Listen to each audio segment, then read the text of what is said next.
Hello dear friends, welcome back to your own YouTube channel Unnati in Zoology. So today in this video tutorial, we will be discussing about the chapter 3 of class 11th NCERT book, that is Plant Kingdom.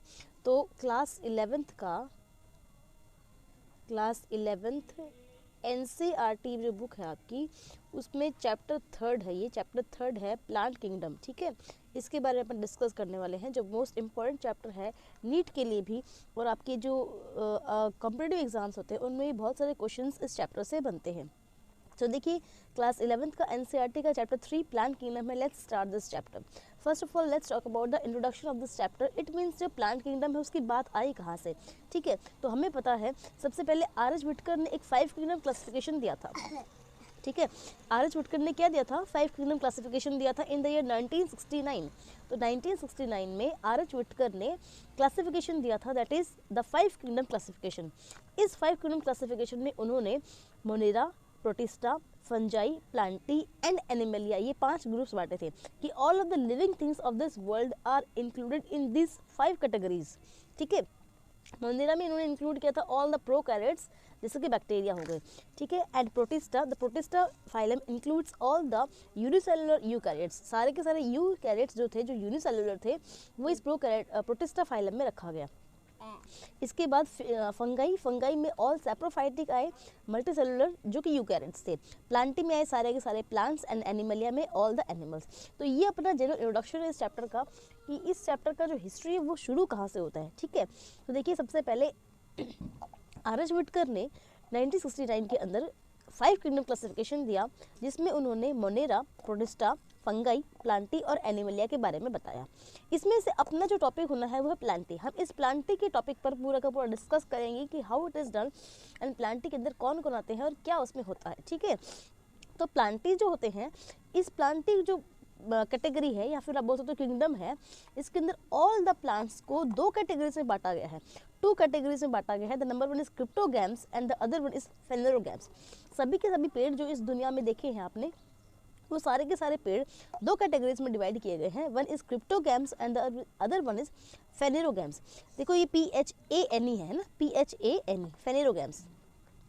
तो cryptogams में आते हैं वो जिनके अंदर seed नहीं होता and flower नहीं होता. All the plants without seed and flower are called the cryptogams, and all the plants with seed and the flower are called the phanerogams. यानी कि प्लांटी को अपन ने 2 भागों में बांटा इस हिसाब से कि भाई उनमें सीड और फ्लावर होता है कि नहीं होता है. अगर उनमें सीड और फ्लावर नहीं है तो वो कहलाएंगे क्रिप्टोगैम्स, और अगर उनमें सीड और फ्लावर है तो वो कहलाएंगे फेनेरोगैम्स. ठीक है, अब देखिए क्रिप्टोगैम्स में क्या उनको इंक्लूड होते हैं, तो थैलोफाइटा, ब्रायोफाइटा एंड टेरिडोफाइटा ये होते हैं. थैलोफाइटा को ही अपन एल्गी भी कहते हैं. देखिए किंगडम प्लांटी जो होता है, मतलब प्लांटिंग किंगडम में अपने 5 कैटेगरीज बांटी हुई है. ठीक है, प्लांटिंग किंगडम में 5 कैटेगरीज होती हैं, algae, bryophyta, pteridophyta, gymnosperms and angiosperms. ठीक है, तो यहाँ पर हमने क्या कहा है कि क्रिप्टोगैम्स में आते हैं ये तीनों, एल्गी, ब्रायोफाइटा एंड टेरिडोफाइटा जो है ये तो क्रिप्टोगैम्स की कैटेगरी में आते हैं. एंड जो जिम्नोस्पर्म्स एंड एंजियोस्पर्म्स है वो आते हैं आपके फेनेरोगैम्स में, बिकॉज जिम्नोस्पर्म्स में सीड तो होता है लेकिन नेकेड सीड होता है ना. जिम्नोस्पर्म्स में सीड तो होता है लेकिन नेकेड सीड होता है, और एंजियोस्पर्म्स में तो सीड भी होता है, फ्लावर भी होता है, और एक वेल डेवलप्ड पूरा प्लांट बॉडी होता है ना.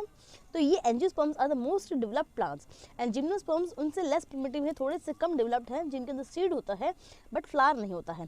टेरिडोफाइटा में तो कोई सीड फ्लावर होता ही नहीं, लेकिन हाँ टेरिडोफाइटा में जो होता है वो होता है वेस्कुलर बंडल्स. वेस्कुलर बंडल्स मतलब जाइलम एंड फ्लोएम इनमें पाए जाते हैं.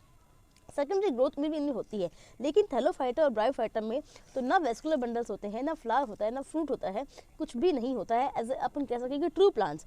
इसीलिए थैलोफाइटा, ब्रायोफाइटा एंड टेरिडोफाइटा इन तीनों के अंदर ही सीड नहीं है, फ्लावर नहीं है, इसीलिए इन्हें कहते हैं क्रिप्टोगैम्स. एंड फेनेरोगैम्स जिनके अंदर सीड भी होता है और फ्लावर भी होता है वो कहलाते हैं जिम्नोस्पर्म्स एंड एंजियोस्पर्म्स. ठीक है, अब देखिए क्या कहा गया है, ये अपन ने जनरल इंट्रोडक्शन ले लिया प्लांट किंगडम का कि अपने को इन 5 को पढ़ना है, क्योंकि प्लांट किंगडम के अंदर इन 5 को ही ग्रुप किया गया है. तो इन 5 की लाइफ साइकिल, इनमें कौन से प्लांट्स आते हैं, क्या क्या कैरेक्टर्स होते हैं, वो सब अगर हम पढ़ लेते हैं तो अपना चैप्टर हो जाएगा पूरा. अब देखिए नेक्स्ट क्या कहा है, द सिस्टम ऑफ क्लासिफिकेशन, यानी कि ये जो अपन ने सारा का सारा क्लासिफिकेशन जो अपन कर रहे हैं ऑल द लिविंग थिंग्स का, ये किस अकॉर्डिंग किया गया है? तो अकॉर्डिंग टू कैरोलस लिनियस ने 2 टाइप्स की क्लासिफिकेशन दी है, artificial classification and natural classification. Carolus Linnaeus ने ये कहा है कि क्लासिफिकेशन आप 2 टाइप के देख सकते हैं, ठीक है, 2 टाइप के देख सकते हैं। अच्छा, ये 2 कौन से होंगे? द नंबर 1 इज लिखा हुआ है यहाँ पे आपका, देखिए नंबर 1 इज आर्टिफिशियल। आर्टिफिशियल मतलब जो कि नकली होता है ना, नकली बोले तो उसको अपन ने इस हिसाब से किया है कि उसके अपन को जो एक्चुअली ट्रू करेक्टर्स है वो नहीं पता है। एंड नेचुरल क्लासिफिकेशन मतलब जो उसके नेचुरल करेक्टर्स होंगे या ट्रू करेक्टर्स होंगे, जो अपने को पता है, जो अपने को दिख रहे हैं, उनके हिसाब से अपन ने क्लासिफिकेशन किया है। तो देखिए artificial classification, it is based on superficial morphological characters. किस पे बेस्ड है ये?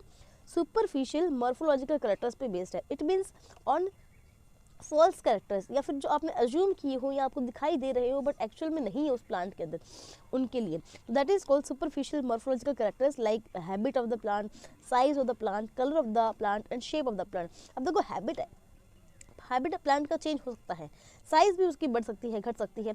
ये जो कैरेक्टर्स है ये फिक्स कैरेक्टर्स नहीं है, परमानेंट कैरेक्टर्स नहीं है, या उस प्लांट की ही विशेषता नहीं है। इसीलिए ऐसा क्लासिफिकेशन जो इन सब बातों के ऊपर डिपेंड करके देखा गया जाता है उसे आर्टिफिशियल क्लासिफिकेशन कहते हैं, ठीक है। अब देखिए नेचुरल क्लासिफिकेशन क्या होता है? नेचुरल क्लासिफिकेशन वो है जो based on true vegetative characters, यानी कि जो रियल कैरेक्टर्स पे जो दिख रहे हैं और जो प्लांट में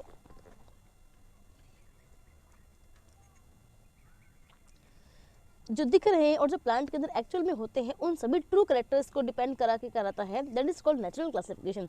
ये इंटरनल एंड एक्सटर्नल दोनों कैरेक्टर्स को इंक्लूड करता है, जैसा कि अल्ट्रा स्ट्रक्चर हो गई, उस प्लांट की एनाटॉमी हो गई, उसकी एम्ब्रियोलॉजी हो गई, उसके बारे में सब कुछ हो गया, तो वो आपका कहलाएगा natural classification.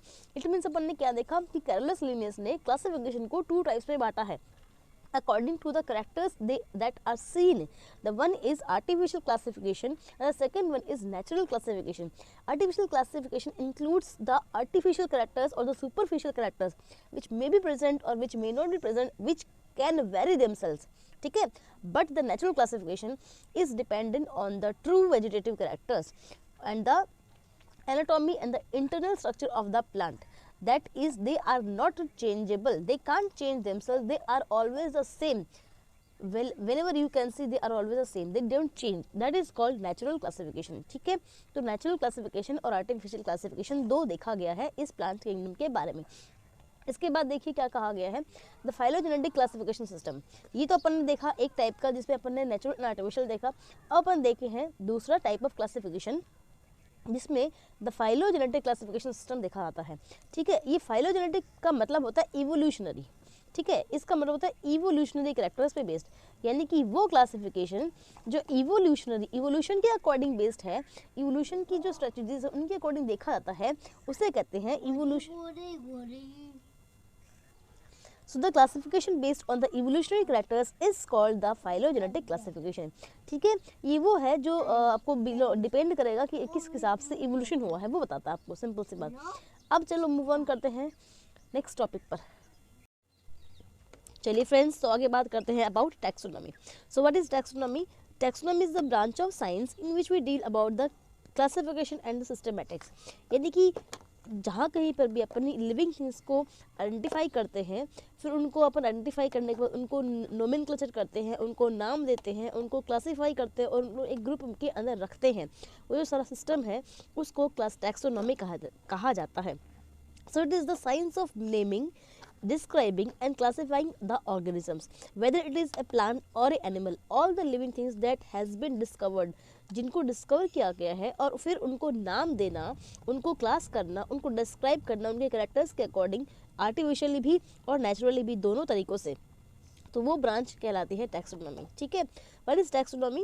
It is a branch of science in which we deal about the classification, nomenclature and describing and giving the systematic position to all the living things, ठीक है।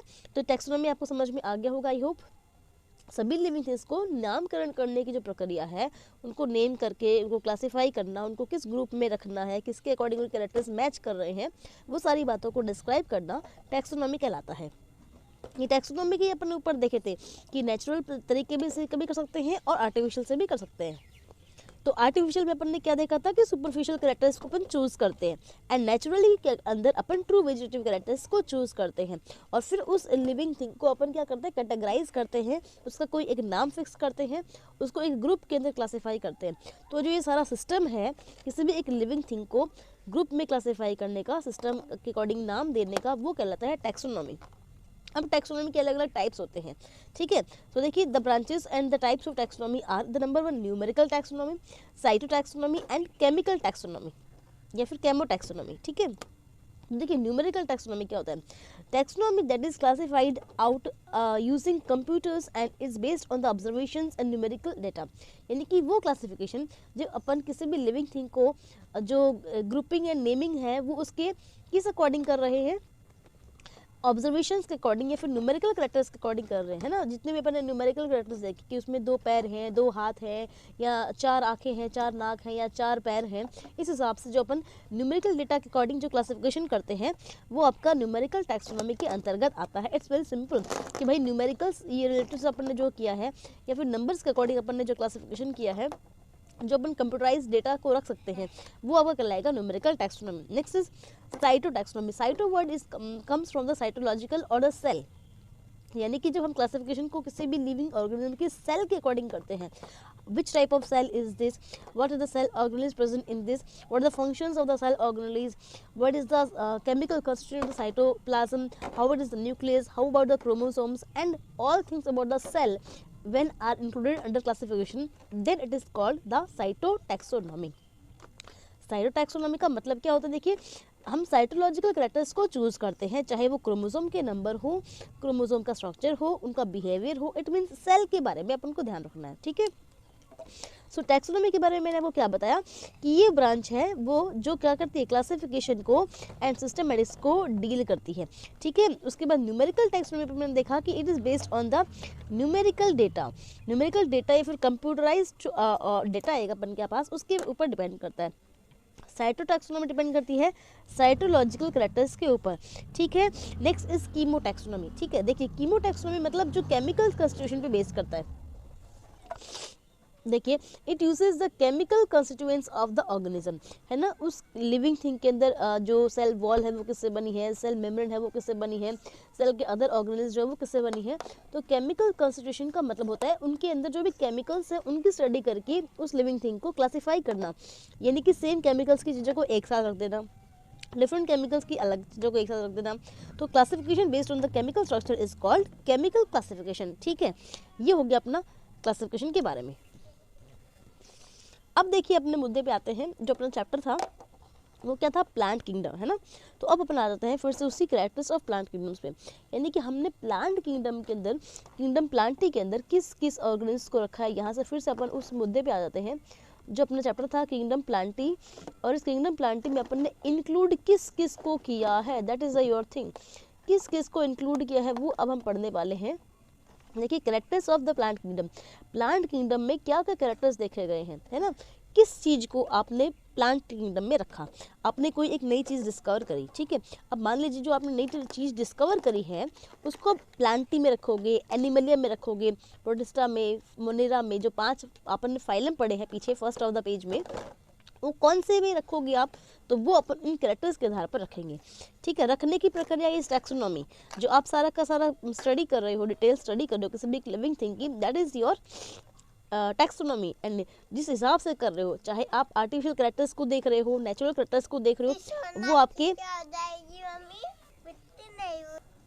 तो अब देखिए कैरेक्टरिस्टिक्स ऑफ प्लांट किंगडम में क्या क्या है, there are all eukaryotes. सबसे पहले इंपॉर्टेंट बात तो ये है कि सभी के सभी यूकैरियोट्स होंगी, क्योंकि हमने मोनोकैरियोट सभी के सभी प्रोकैरियोट्स को तो मोनेरा में रख दिया ना, तो these are the all eukaryotes, सभी के सभी यूकैरियोट्स होंगे, साथ में मल्टीसेलुलर होने जरूरी है। And the very most important thing is this should be autotrophic in nature, इनको ऑटोट्रॉपिक होना चाहिए, ठीक है। ऑटोट्रॉपिक का मतलब they will be preparing their food by themselves, ठीक है। All the organisms which produce their food by themselves are called autotrophic. Auto मतलब सेल्फ, ट्रॉपिक मतलब प्रिपरेशन ऑफ फूड, यानी कि प्लांटी किंगडम के अंदर वो सभी के सभी आते हैं जो अपना खाना खुद बनाते हैं, यूकैरियोट्स होते हैं और मल्टीसेलुलर होते हैं. The first thing is this, all the eukaryotes, all the multicellular and the all the autotrophic organisms are included in the kingdom Plantae. Next is this non motile. ये नॉन मोटाइल होते हैं भाई, पेड़ कभी चलते नहीं है, आपने देखा नहीं होगा पेड़ों को चलते हुए, एक जगह फिक्स होते हैं. ठीक है, so these are non motile, mostly होने चाहिए, mostly these are non motile. फिर they should do photosynthesis. Autotrophic का मतलब भी ये होता है कि उनके अंदर फोटोसिंथेसिस नाम की जो प्रोसेस है वो होनी चाहिए. And what is photosynthesis? It is the process of making the food with the help of sunlight, carbon dioxide, water and chlorophyll in the mesophyll cells and the cell organelle called chloroplast, है ना. तो chloroplast के अंदर mesophyll cells की जो chloroplast होगी उनके अंदर CO2 को यूज़ करके, H2O को यूज़ करके, सनलाइट की प्रेजेंस में और क्लोरोफिल की प्रेजेंस में फोटोसिंथेसिस की रिएक्शन होती है, जिसके दौरान उनका फूड बनता है. सो ये फोटोसिंथेसिस जो है वो प्लांट्स में होता ही होता है. अगर कोई प्लांट फोटोसिंथेसिस कर रहा है, अगर कोई फोटोसिंथेसिस कर रहा है, इट मीन्स वो प्लांट है. ठीक है, हाँ ऐसा कुछ होता है, एक्सेप्शंस भी, क्योंकि कुछ ऑर्गेनिजम्स भी फोटोसिंथेसिस की प्रक्रिया शो करते हैं, वो अपन नेक्स्ट पढ़ेंगे. ठीक है, सो प्लांट्स के बारे में कैरेक्टर जो था वो क्या है कि ये यूकैरियोट्स होने चाहिए, मल्टीसेलुलर होने चाहिए, ऑटोट्रॉपिक होने चाहिए, नॉन मोटाइल होने चाहिए, साथ में फोटोसिंथेसिस करना उनको होना है. They should reproduce by asexual. They reproduce by asexual. ये asexual reproduction भी करते हैं, that is called vegetative propagation. And sexually भी करेंगे, दैट इज कॉल्ड फर्टिलाइजेशन. ठीक है, सारे के सारे प्लांट्स रिप्रोडक्शन दोनों तरीक़ों से करते हैं, चाहे वो वेजिटेटिव हो चाहे वो असेक्सुअल हो, वो भी उनमें होना चाहिए. उसके बाद the contain photosynthetic pigment called chlorophyll. इनके अंदर फोटोसिंथेटिक पिगमेंट जो है वो क्लोरोफिल होना चाहिए. और ये किसके अंदर होगा? क्लोरोफिल प्लास्टिड के अंदर होगा. ठीक है, प्रोवाइड्स ग्रीन पिगमेंट. ये जो है प्लास्टिड,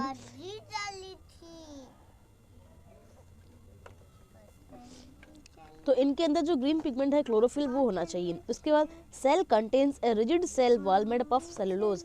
प्लांट्स के अंदर इंपॉर्टेंट पॉइंट है कि सेल वॉल होती है, और जो सेल वॉल है ये किसकी बनी हुई होती है? सेलुलोज की बनी हुई होती है. ठीक है, सेलुलोज की बनी हुई इनके अंदर प्लांट सेल होती है.